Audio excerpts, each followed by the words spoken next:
Hey guys, Melissa here with ShirtSpace. Here today to show you how to change your billing address if it's different than your shipping address on your order. First, you'll want to head to ShirtSpace.com and shop around. Once you have all the items you're wanting to order in your cart, click the Proceed to Secure Checkout button. From here, you'll want to enter your zip code and check out.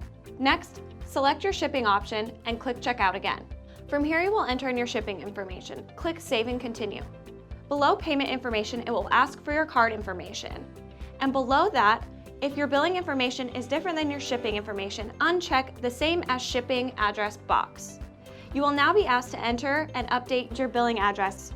Please note that this will not change your shipping address information. Now click Place Order.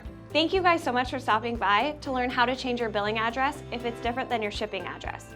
Want more helpful videos like this? Click that subscribe button and have a great rest of your day.